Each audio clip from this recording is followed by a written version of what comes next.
नमस्कार दोस्तों, मेरा नाम है विजय कुमार। आप देख रहे हैं कॉमिक्स पिटारा चैनल को। तो चलिए दोस्तों, हम लोग कॉमिक्स पढ़े थे मास्टरमाइंड, जो कि वंडरमैन परमाणु की कॉमिक्स है। इसका पहला पार्ट मैंने अपने चैनल पर अपलोड कर दिया है। पहले पार्ट में मैंने इस कॉमिक्स को 20 पेज तक कवर कर दिया था। अब इस पार्ट में इसके आगे कहानी को शुरू करते हैं। आकाश में थी, क्योंकि उस प्लान के लिए प्लेन पर गीत सी दृष्टि जमाए आकाश में मौजूद था। पैरा ट्रेपर को बड़ी देर से तेरा ही इंतजार था। ओह, हवा में उड़ता हुआ एक आदमी ठीक प्लेन के सामने है। मरने का इरादा है उसका। पैरा ट्रेपर का इरादा अगले ही क्षण सामने आ गया। बस अब आगे बढ़ने की जरूरत नहीं, रुक जा। गजब, प्लेन रुक गया हवा में। हवा में रुका हुआ नहीं, लटका हुआ। बोल। कुछ मत बोलो, सिर्फ बोलती को बंद करो। अब मैं इस प्लेन में घुसकर आराम से स्पेस प्लान ले सकता हूं। उफ, प्लान तो तुझे नहीं मिलता। हाँ, ये लात घुसे चाहिए तो बता। वैसे अगर तू इनकार करेगा तब भी ये तुझे मिलेंगे, क्योंकि तूने परमाणु के देश को नुकसान पहुंचाने का काम किया है। और ऐसा काम करने वाले को परमाणु कभी माफ नहीं करता। ओह, लेकिन अगर तू माफी मांगेगा तो मैं तुझे माफ कर दूंगा परमाणु, और बदले में तुझे मौत दूंगा। किसी को मौत देना इतना आसान नहीं है, परमाणु को तो बिल्कुल भी नहीं। तो तू क्या समझ रहा है, तू ऐसा कर सकता है? नहीं कर सकता, क्योंकि पैरा ट्रेपर कुछ भी ट्रैप कर सकता है, कुछ भी। और उन कुछ में तू भी आता है। ओह, परमाणु रस्सी और छल्लों के बाद पैरा ट्रेपर के ट्रेपों ने मुझे भी ट्रैप कर लिया है। बहुत ही कमाल के हैं ये ट्रैप। इनसे जितना दूर रहा जाए उतना ही अच्छा है, और साथ ही यही अच्छा है कि उसे संभलने का मौका ही ना दिया जाए। लेकिन पैरा ट्रेपर के पास संभलने का पूरा इंतजाम था। इस लड़ाई में तेरी बेल्ट तुझे बचा रही है परमाणु। अब मुझे तुझे नहीं, तेरी बेल्ट को अपने ट्रैप में फंसाना है। तेरी ये बेकार कोशिश सफल नहीं होने वाली। सफल तो मुझे होना ही है। रास्ता थोड़ा लंबा इस्तेमाल करना होगा। पैरा ट्रेपर के ट्रैप प्लेन के अंदर पहुंच गए, और अगले ही क्षण प्लेन के दोनों पायलट प्लेन से बाहर थे, हवा में, बिना किसी सहारे के। जमीन की तरफ गिरते, मौत के मुंह की तरफ जाते। मुझे उन दोनों को बचाना होगा। पकड़ लिए। अब चूंकि मुझे पैरा ट्रेपर से भिड़ना है, इसलिए मैं ज्यादा देर तक इन्हें पकड़े नहीं रह सकता।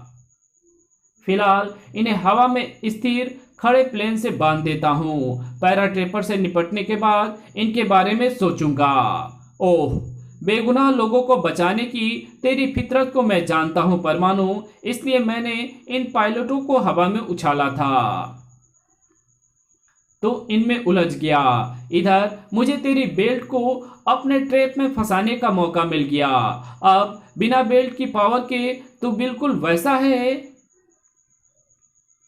जैसा पंख कटा पक्षी होता है। और पंख कटा पक्षी जब आकाश की ऊंचाई से गिरता है तो उसका क्या अंजाम होता है, ये तू आराम से सोच सकता है।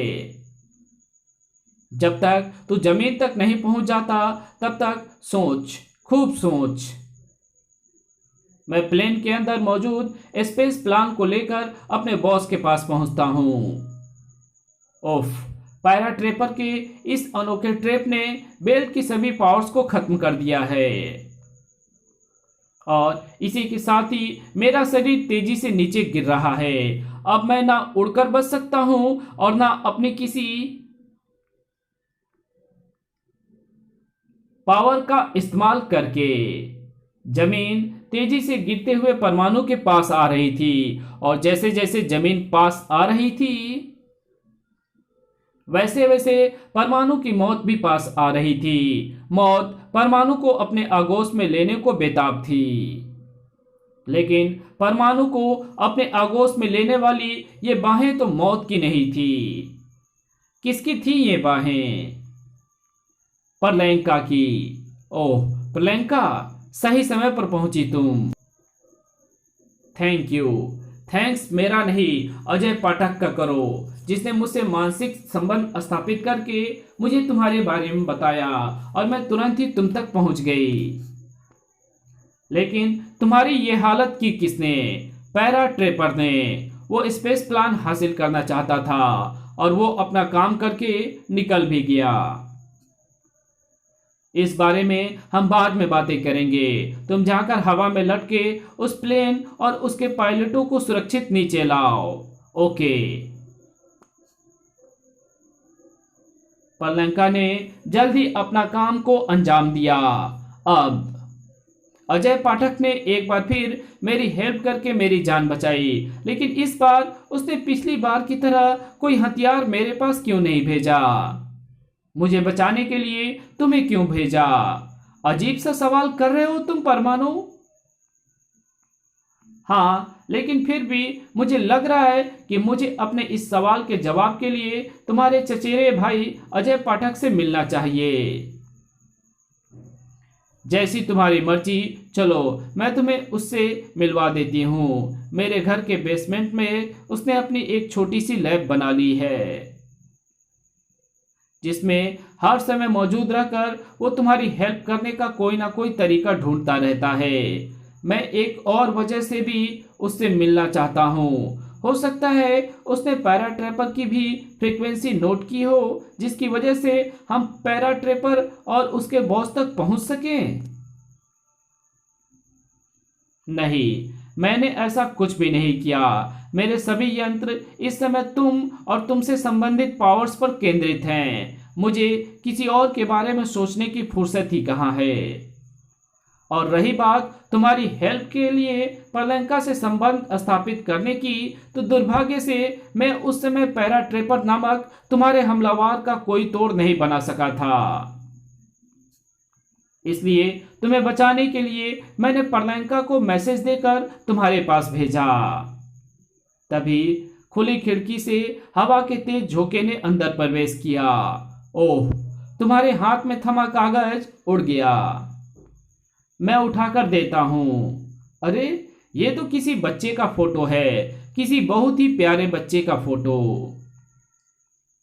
किसका बच्चा है? मुझे क्या मालूम।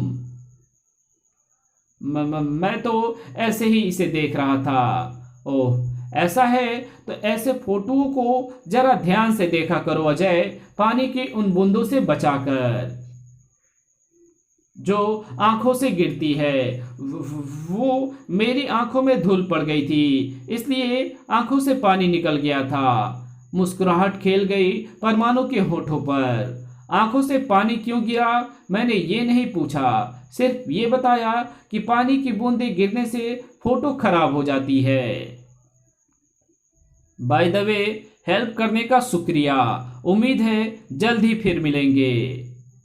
परमाणु ममता के साथ वहां से रवाना हो गया, उस अजय पाठक को अकेला छोड़कर, जो अपने सूनी सूनी आंखों से बच्चे की उस फोटो को देख रहा था।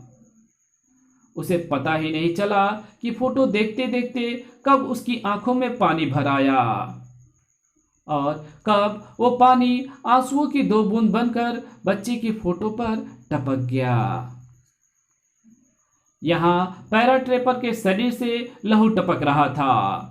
तेरे शरीर से आजाद हुई खून की ये धारें बता रही है कि तू एकदम बेवकूफ है। तुझ जैसे बेवकूफ को मैंने पैरा ट्रेपर बनाकर गलती की थी। मैं अपनी इस गलती को सुधार रहा हूं, तेरी जान लेकर। पैरा ट्रेपर बने शख्स की चीखें शांत हो गई थी। लेकिन प्रिंसिपल का क्रोध शांत नहीं हुआ था। ये आपने क्या किया प्रिंसिपल साहब? आपने इस स्पेस प्लान को नष्ट कर दिया जिसके आपको अरबों रुपए मिलने वाले हैं। कड़ाक कड़ाक। इस प्लान के लिए कोई फूटी कौड़ी भी नहीं देता क्योंकि ये नकली हैं। परमाणु ने नकली स्पेस प्लान देकर पैरा ट्रेपर को बेवकूफ बना दिया, लेकिन मैं बेवकूफ नहीं हूं। मैं असली नकली का फर्क जानता हूं। तुमने मुझे बुलाया? शेर के भांति गरजता हुआ प्रिंसिपल आवाज की दिशा में पलटा। हाँ, तुम्हें यह बताने के लिए कि हम चाहें जो करें, लेकिन देश को गर्त में धकेलने के अपने मंसूबे में सफल नहीं हो सकते। और जानते हो ऐसा क्यों हुआ है?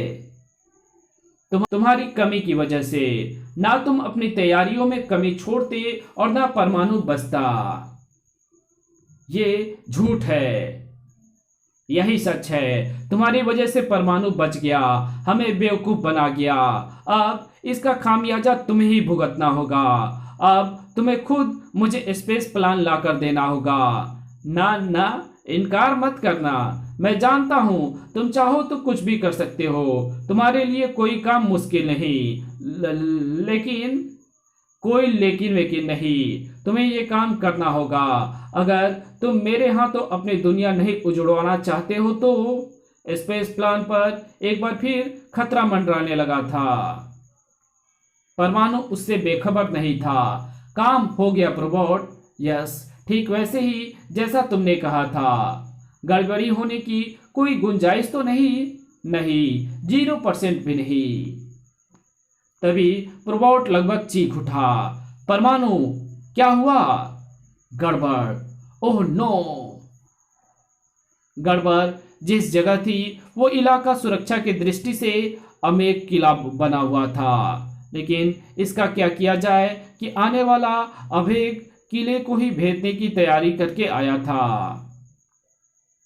वो आगे बढ़ता ही आ रहा है। गोलियां बरसाओ इस पर।